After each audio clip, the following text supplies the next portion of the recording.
Greetings, ladies and gentlemen, welcome to this latest narration of the web series Accidentally Adopted. If you're new to the series, there is a playlist listed down below in the description. And as always, I hope that you enjoy. Chapter 8. On Station. Journal Entry 8. Date 117. Name Greg George. Okay, first of all, feck leash laws. Second of all, feck animal psychologists. Today was a mixed bag. Some good, some mildly infuriating. The good news is that Pops had finally stopped trying to lock me in at night, which is good. I'm a little sad that I don't have a good cause to come up with for more pranks, but he's learned his lesson. Maybe I'll have a little fun with the Roomba thing and some of Linus's sound-activated toys later. But that's more of a general mischief than a targeted prank. Barracks War has concluded, and I am victorious. On account I'm such a nice guy, I was of course magnanimous in my victory, and put a fruit or two with a smiley face carved into its skin on the little shelf by his side of the bed. Truly, I am magnanimous in victory. Without anything to really do at night, I took a bath and hit the sack. Here there is a depressed dot. The following is deeply scored into the paper. I had another nightmare. I was 10 again. Ignitia. It's still vivid. The stock on my shoulder, the scope in front of my eye, the infected in the crosshair. We had to go that way because there was a Republican pickup shuttle, and we were survivors. All four of my hosts were down there, mature grubs throbbing on their heads, blood running from their eyes and mouths. You gotta let them go on like that, Calvin asked. They're still in there screaming. You gotta just leave them do that. You gotta do it. I put them down, just like I did Ma and Pa. I woke up, unable to scream. I got my shit together. The pen strokes have gone back to normal. I don't know if it's just infantryman pride or whatever, but I really don't want to burden my hosts with more than they've taken on already. Dr. Ihan would probably say that it's important to make connections to heal, but these people don't know what they got into when they saved me. Whatever. I changed out of my surprisingly comfy one-piece pajamas into my new day clothes. The symbol on the shirt looked kinda cool, but it's probably from a cartoon or some shit. They have underpants, but I'm more comfortable going commando than using second-hand underwear made for creatures with different pelvic structures. I decided to just open the door and wait for Lucy to really drive home the point about trying to lock me up. It sounded kind of like she was asking me something about bath while she was redoing my Viking braid. I just smiled and tried to look innocent. There was a lively discussion at breakfast, a lot of my nickname and a lot about going somewhere, getting things. It was hard to follow, but I was starting to feel less bamboozled, except when Pops left. There was the unmistakable cacophony and shudder of a ship docking with a station. He came back soon after with what was obviously an animal carrier and a hover dolly. I'm a pretty accommodating guy. I haven't complained about how the Believers people treat me, except for the Barracks War, but that was justified. I put up with a lot of indignities, from wearing toddler clothes to sitting in a high chair, to being bathed by Mom. I can put up with a lot of things. I wasn't going in that box. Now, it says a lot that they didn't try make me go in the cage. They only tried to coax me in. They got the picture when I turned my back on it and sat down. Linus did something very clever. He darted off to his cabin and came back with a toy vehicle with the hospital symbol on it. He pointed at the carrier and at the toy, then at me. Oh, I had a vet appointment. I'm not getting the box. I pointed at myself, then the toy, then reached out towards Lucy. Lucy ran off again and returned with another toy, this time a badge that looked like the ones worn by cops with bad aims from a TV show. Crap. I pointed at the crate and made a very exaggerated scowl. Mom came up with a compromise. A toddler leash. Crap. Fine, whatever. So even though I'm almost a person to the Believers family, wherever we were going had a legal standard for animals that didn't let me enjoy my almost personhood. I felt stupid with a goddamn plush toy strapped to my back and a leash running from that to Lucy's hand. Worse, it was a tactical liability. I wouldn't be able to move very far or very quickly without hurting her hand should the need arise. Whatever. Well, Lucy insisted on holding my hand anyway, and she made soothing sounds that I'm pretty sure are something along the lines of, "It's okay." She and Pops took me through the living quarters deck and straight to an airlock. There was a viewport, but it was above my head, so I didn't get a good look outside. On the other side of the airlock was a station, but ancient seeming. I could see the patches and repatches, and the adapted adapters to adapt the adapters for system upgrades layered on nearly every location where such signs can be found. I was surprised by the little stalls selling obvious kitsch, probably "I Heart Station Police" printed on all kinds of cheap junk in various scripts, but two dominated, one with angular glyphs and the other seemed to be comprised mainly of circles and dots. Hopefully, Blue Fusion is popular enough for me to get by with it by myself. We moved away from the docks, and the booth gave way to shops and restaurants. So we must have been in a commercial district. My guess is that it was a hub station for interplanetary shipping, so it made sense that there would be a mini economy here. It was weird being in Civi Station though, very chaotic. It only took us about 20 minutes to get to the vet, which seemed to be a pretty big section going by the distance between the doors and that wall. That waiting room was full of weird aliens with weirder aliens on leashes and in carriers. I had the supreme privilege of being the only one with a toddler leash instead of a collar. Suck it, losers. I'm an almost person to my hosts. It looked to me like Pops was letting Lucy take the lead, and only intervened when the receptionist needed something official, like ID maybe. So I think it was an exercise in taking initiative. Coolio. Well, I made myself a nuisance to the vet tech pretty quickly. It made to slip one of those choker leashes around my neck, so I snatched it out of its tentacles. I wasn't going to put up with that shit. Just going to a vet was already on the borderline for me. Anyways, the squid person must not have been very smart because it tried it again. Twice. Lucy said something about me and not doing something, probably explaining that I wasn't putting up with shit around my throat. And the squid person sort of deflated and burbled at us. I looked to Lucy and Pops, and they just sort of motioned forward. Lucy and I followed the squid person, Pops followed us, and a sense of unease followed the group. Maybe it was my paranoia, but I thought Squiddy was an edge. I put myself between it and Lucy to be safe. We went into the exam room and Squiddy left us alone. Lucy and Pops relaxed, so I guess there was something just about tentacles that's unsettling to them. I agree, Squiddy belongs in the water. We didn't have very long to contemplate squid people and how weird they are, because in came the doctor, I think. It had a lab coat anyway. Well, it seemed like it was designed to function like a lab coat. Look, it was a huge fecking rhinoceros beetle wearing a white garment with gizmos in the pockets. Fecked if I know what the hell it was. For my part, beetles are no problem. I kinda like them, but I gave Pops and Lucy a glance anyway. They seemed calm. So I stayed calm when it reached for me and tried to pick me up with its two forelimbs. I looked up at it quizzically, and it flattered its wings a little and gave up. That little shit rattled every glass surface in the room. I could feel the sound in my chest and on the soles of my feet. It chittered something, and Lucy said my nickname, and patted the bench under what looked like a scanner. I had a high degree of certainty that Lucy wouldn't get me scanned in order to tell the torch of methods or drugs. So I hopped up there and laid still. These guys had loud scanners. They talked about me after it was done making noises. Well, I heard my nickname a lot, along with something about eating and good for and something about heavy. I'm not heavy, if anything, I'm getting underweight on my new vegetarian diet. My belly did choose that moment to rumble. Dr. Beetle's posture changed and he chittered something and left the room. That must have been the follow me to the next weird xeno scanner or whatever, because Lucy held a hand out for me to take. I humped down and let her lead the way behind Dr. Beetle. We went down a corridor to the door at the very end on the left. He opened it and chittered something, and Lucy had me go into the room while Dr. Beetle opened the door at the end of the hall. She closed the door behind me, and I was in a 3.5 meter square room with 3 bare walls and a large mirror set into the wall to the right of the door.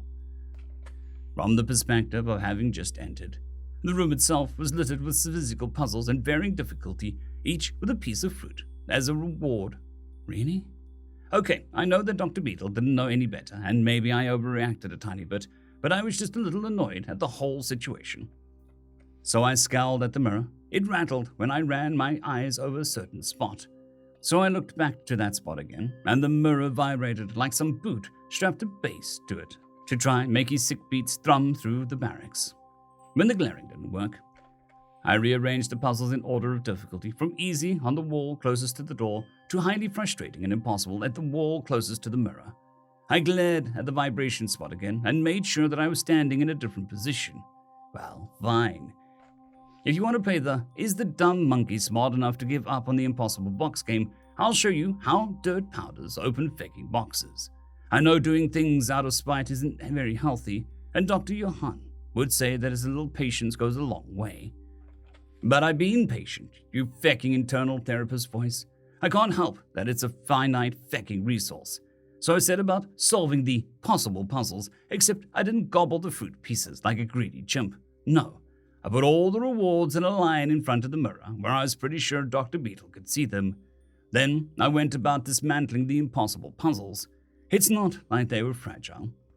It's just that with a little fiddling, I could easily find the stress points.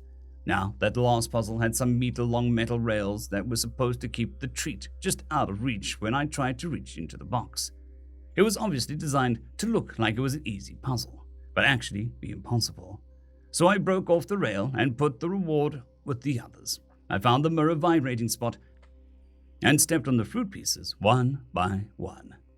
I was contemplating using my rail to break open the final box when Lucy came in. She looked concerned. So I calmed myself and gestured to the room and frowned at it. I wanted to go back to the ship.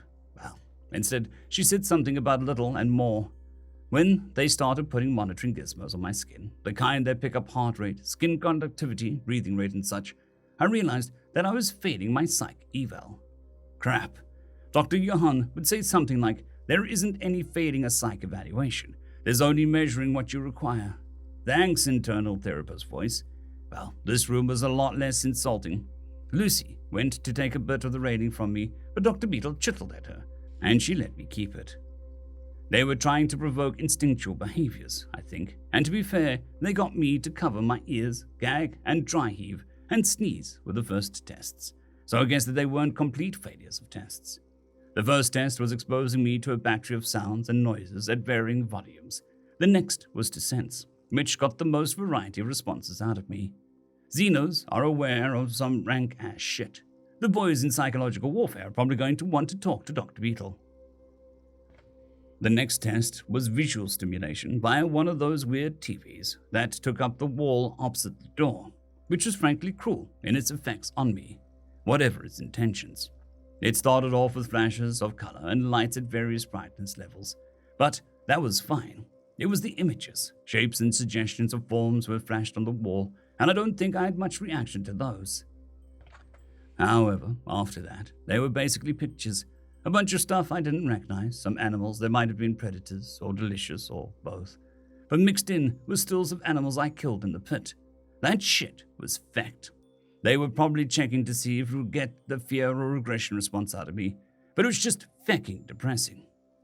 Then it was that fecker with the scar. That pissed me off. I found the vibrating spot in the mirror and pointed at the door. Nothing happened for 20 seconds, so I hit the mirror with the rail. I had a reasonable expectation that these highly advanced Xenos had invented safety glass. I was right. The end of the railing punched through, which caused the entire pane to shatter into those little cubes and fall away. Everyone looked surprised. If wing covers extended, antennae flapping, fallen waving and chittering were Beetle for surprise. I set the railing down on the ground and pointed at the door to the observation room, then to the door I went through. It's simple spatial awareness. Fecking chimps don't fall for this crap. Well, I scared Pops and Lucy, so I tried to look apologetic towards them, but shot Dr. Beetle a glare. Pops got in between us and faced Dr. Beetle, and they started talking. It was tough to tell about what, but all four of his antennae were crossed, his back was straight, and his tail bristled. So, whatever it was had him upset. Lucy opened the door, and I reached out. She took my hand and patted it with one side, and gently pet my head with her remaining arms. She acted like I was crying. I checked my cheeks and found that they were wet. Once I was calmed down, we went back to the exam room where Pops, Lucy, and Dr. Beetle had much more calm conversation. I was still pretty despondent. I don't want my hosts to be afraid of me, and I'm pretty sure Dr. Johan would say something understanding about making mistakes and moving forward, but I was too upset for my internal therapist's voice to work properly. When we left, I expected that we'd make a beeline for the ship, which is where I wanted to crawl into my berth and hide under my nice, warm blankets. No, apparently we were going to a clothing store, a store that had clothes that would roughly accommodate my body shape and size. Shit, Pops was going to get me some new clothes even after I fecked up. I gave him a hug. He seemed happy with that. They were speaking softly to me, and I picked up something about okay and don't, and something was fine. I had to wipe my eyes. Unfortunately, nearly everything was either bright colors or pastel patterns, both with a heavy dose of cartoon characters or objects. But I managed to find a few things that weren't garish. The motherfucking motherlode was the underpants aisle, and after showing obvious interest, they had an employee, who happened to be one of those teddy bear people, come over and take some uncomfortable measurements. I didn't even care that they were obviously Xeno Power Rangers. It's not like they're going to be worn on display anyway. Lucy insisted on this weird green robe thing, but it would be cumbersome to move around in on account of all the folds in the material and the tassels hanging off all over. It was probably for a picture or whatever. Pops, on the other hand, insisted on what looked suspiciously like a child-friendly version of one of his work jumpsuits. Whatever. If he's planning on taking me along to his shipboard job, I won't say no to more intel. Gimme. I need to knuckle down and learning how to talk to these people. As much as I don't want to bother them, that wouldn't have happened if I could fucking tell them how I feel about things. Dear Diary, I don't think I like vet psych stuff. So Sneaky doesn't like the carrier. I'm not surprised, since he obviously doesn't like being locked in places. The second he saw it, he turned around and sat down. He wouldn't even look at it. It was actually Yoiv who got him to cooperate, but not by getting into the carrier. He ran off and got a toy ambulance to show Sneaky, who seemed to get what that meant. Sneaky pointed to the ambulance, then to me, and reached out so that I could hold his hand like normal. But then Yoiv went and got the toy badge to show him. I told Yoiv that it was mean to scare him with a gun, people, but he insisted that Sneaky knows what the cops are from the show. Mom suggested that we use one of Yoiv's toddler leashes, since that was technically legal. Sneaky only sulked a little when she clipped it on him. I held his hand so that he'd feel better. The station must have been super confusing for him, since he was looking all over the place. I know that if it was my first time in the station, I'd think that it was super overwhelming. Since Daddy had asked for docking near the vet, it was a pretty short walk there. Sneaky didn't seem bothered by anything inside, until we got called up and the tech tried to put a choker leash on him. Sneaky did not like that. After the third try, I had to explain that the red marks on his neck are scars and he won't tolerate putting something around his neck. I said that Sneaky always goes with me when I hold his hand, and she led the way. I was a little nervous since she already made Sneaky not like her, and he made sure that he was always in between her and us. Not just me, he wouldn't let her get close to Daddy either. I was glad when she left. When the doctor came, Sneaky looked at us to see if it was okay, so I tried to look confident. It was a little funny when he tried to pick him up. Sneaky is a lot heavier than he looks, so I patted the exam table and asked him to get up, and he did because he's a good boy. The scan told us a lot. The most important thing was that Sneaky is something called a heavy welder, which explains how he's so fast and strong. The stresses of gravity on his world made him that way. This was important because for him to be healthy, he'd need to exercise in his personal gravity every day. Next, he needs more protein and fat, the kind found in meat, like way more than we need. I told him how Sneaky has been slowly trying our foods, and he said that's pretty common for high-intelligence animals. We just have to make him stuff off the safe list and encourage him to test it. I hope he trusts us enough to do that. That's when Sneaky's tummy rumbled. The doctor said that it was perfect because it would incentivize him to solve the puzzles. Except Sneaky saw the puzzles and got annoyed right away. I tried to tell the doctor that it was a bad idea to try and make him do anything he doesn't like, but he said that it was important to measure just how smart he is. Daddy let me decide, and I wanted the best chance to help, so I let him continue. Sneaky moved the puzzles around, then looked right at the doctor, through the one-way mirror. I told him Sneaky was mad at him. He said that there's no way Sneaky could know where he was. Maybe he can hear your wings buzzing, Dr. Doofus. Anyways, Sneaky solved all the puzzles, even the ones that were supposed to be impossible. He did solve those ones by breaking them with parts from other puzzles, though.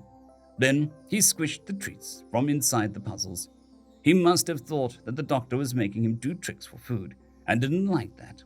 He was snarling at the doctor, and Daddy warned him that Sneaky would break out if he wasn't let out. So the doctor had me move him for the next tests. He said that we were looking for triggers of fear or aggression, and the first few tests just seemed to make him uncomfortable with loud sounds and bad smells or bright lights. It wasn't until the image association tests things got weird.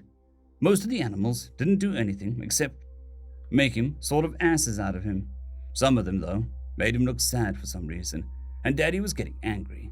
Sneaky was getting sadder and sadder, and then this Valdian was flashed up on the screen, and his metrics spiked, and he turned around and looked right at the doctor and pointed at the door.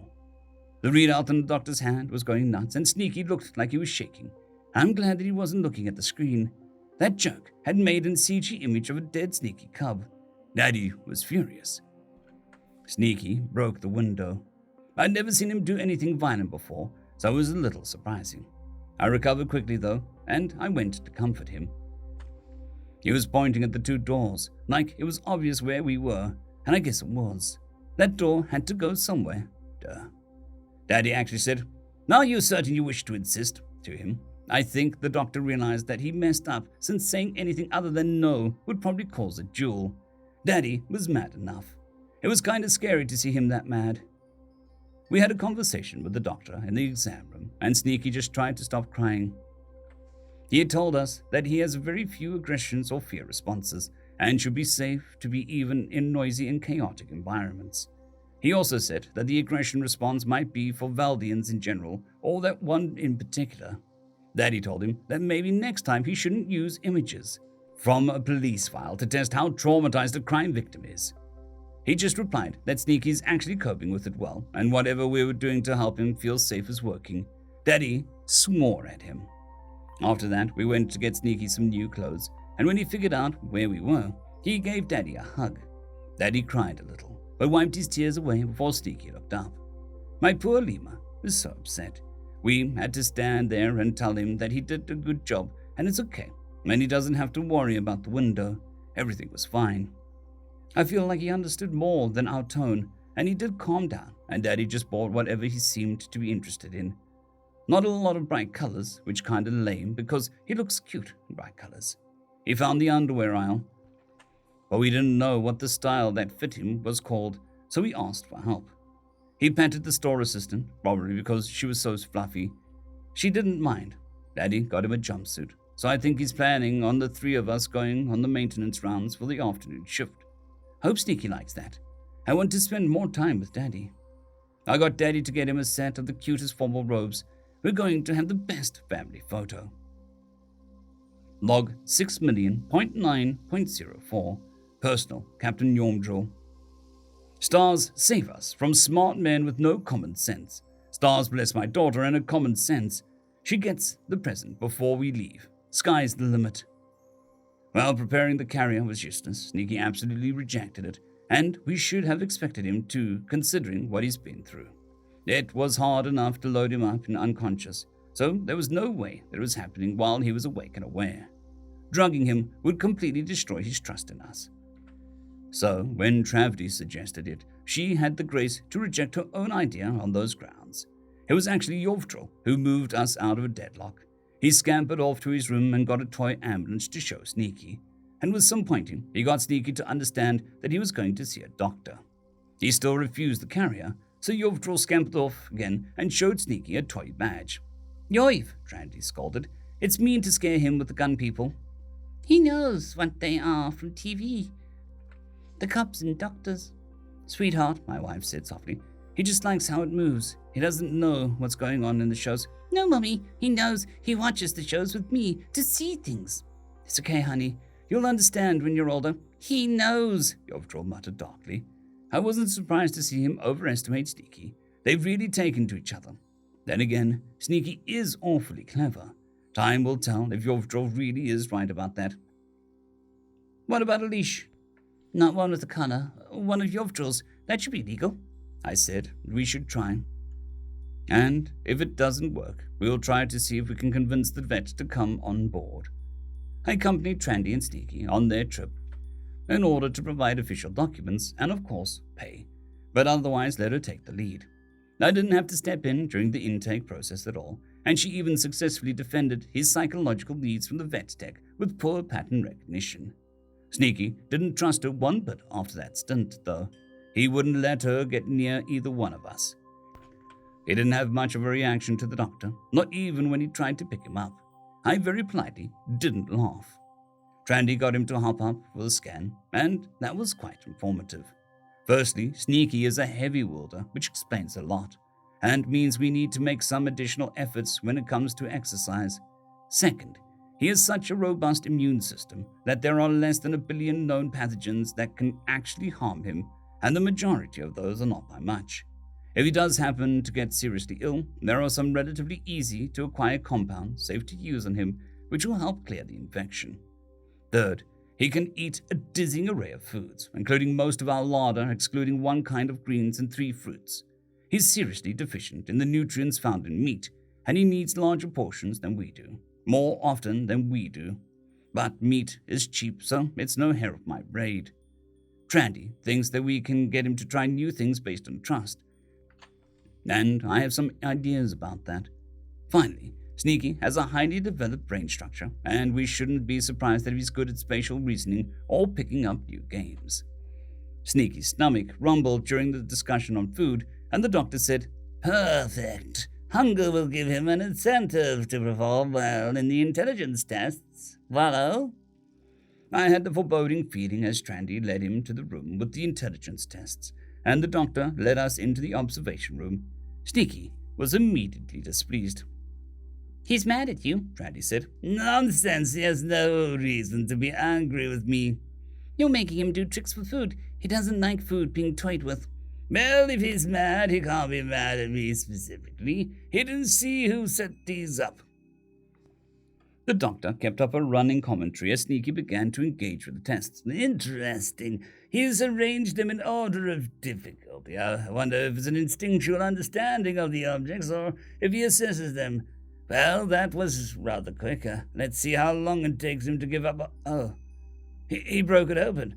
And that one too. Well, the next one is much more sturdy. It looks like he's studying it too, to break it. Okay, and he broke that one too. We really should have sturdier frustration puzzles. Well, this one was made much more sturdily. Wow, he's strong. I wonder why he lined up the rewards like that. Your email said that he likes those."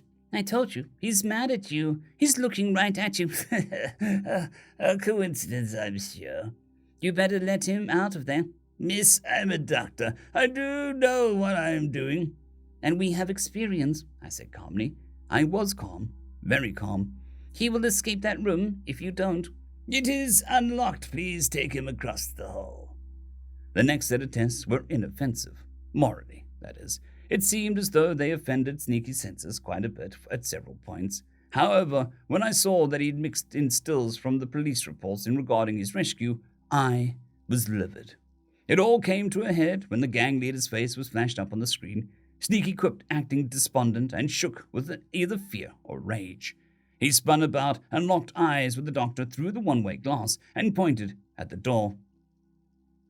"That's enough. We're ending this now," I was saying, just as the generated image of a dead Sneaky cub came on the screen behind him. The glass shattered.